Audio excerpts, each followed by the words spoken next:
Bienvenue dans le lieu de confession, by Jimmy Résolution. Ici, lorsque la pluie tombe et que le tonnerre gronde, les voix se libèrent. Les secrets enfouis refont surface. Les vérités que personne n'a jamais osé prononcer trouvent enfin un refuge.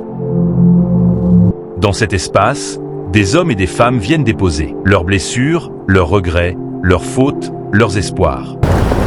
Des histoires d'amour, de trahison, de miracles, mais aussi des douleurs silencieuses que personne ne voit.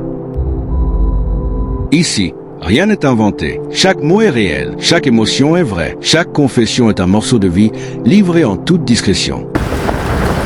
Abonnez-vous maintenant, invitez vos amis à nous rejoindre. Et si vous avez une histoire à partager, envoyez-la au numéro affiché à l'écran. Préparez-vous. Chaque jour, une nouvelle vérité se dévoile. Bonsoir coach, bonsoir la famille. Je vous écris avec un cœur très lourd. Aujourd'hui, je suis un homme complètement perdu entre l'amour de ma femme et la pression de ma propre famille. Je m'appelle Ibrahim, non modifié. J'ai toujours été un homme qui a connu la galère. La vraie galère. Les jours où on se réveille sans savoir ce qu'on va manger. Les moments où même les amis changent de trottoir pour ne pas te saluer.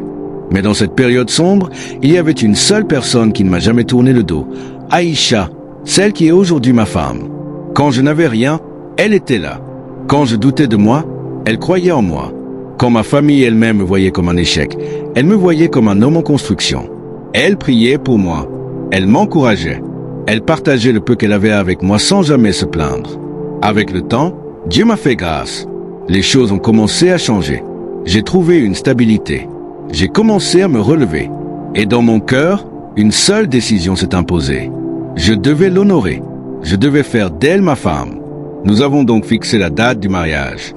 J'étais heureux. Elle était heureuse. Mais 2 semaines avant la cérémonie, le malheur a frappé. J'ai perdu ma grande sœur. Un choc terrible. Mais dans notre religion, on dit qu'on ne repousse pas un mariage à cause d'un deuil.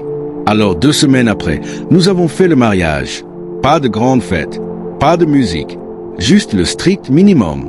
Un mariage discret, dans la tristesse mais avec l'espoir. Je pensais que le pire était passé. Le lendemain matin de notre nuit de noces, on frappe à la porte. On nous annonce que ma mère est décédée. Le monde s'est écroulé sur moi. C'est là que tout a commencé. Les regards ont changé. Les murmures ont commencé. Les paroles sont devenues des accusations. On a commencé à dire « Cette femme est maudite. Elle porte malheur. » Depuis qu'elle est entrée dans cette famille, les morts s'enchaînent. Coach, ma femme est passée de la bonne fille à la femme qu'on file le regard. Dans les réunions familiales, les gens l'évitent. Certaines femmes refusent même de s'asseoir à côté d'elle. On chuchote derrière son dos. Et mon propre père, lui qui devrait être mon refuge, est devenu le premier à l'accuser. Un soir, elle m'a dit en pleurant, « Ibrahim, je suis fatigué. Je n'arrive plus à supporter leur regard. On me traite comme si j'avais tué ta mère, comme si j'étais une malédiction. Peut-être qu'il vaut mieux qu'on divorce. » Ces paroles m'ont transpercé le cœur. Comment laisser partir la femme qui m'a tenu la main quand je n'étais rien? Comment croire qu'elle est la cause de ces morts alors que la vie et la mort appartiennent à Dieu? Il y a quelques jours, j'ai appris que mon père était hospitalisé. Malgré tout, je suis allé le voir. Mais on m'a empêché de l'approcher. Mes frères m'ont dit, « Papa a dit que tant que tu es avec cette femme, tu ne dois pas t'approcher de lui. » Ce matin, il est rentré à la maison. J'y suis allé. Il m'a regardé froidement et m'a dit, « Ne m'approche pas tant que tu n'as pas quitté cette femme. » Coach, c'est mon père, mais c'est ma femme aussi. Je suis entre 2 feux, entre la femme qui m'a sauvé et la famille qui veut me la faire perdre. Est-ce que je dois abandonner la femme qui m'a soutenu dans la misère à cause des croyances et des pressions? Est-ce que je dois laisser mon mariage mourir pour plaire à ma famille? Ou dois-je rester ferme et protéger mon foyer? J'ai vraiment besoin de vos conseils.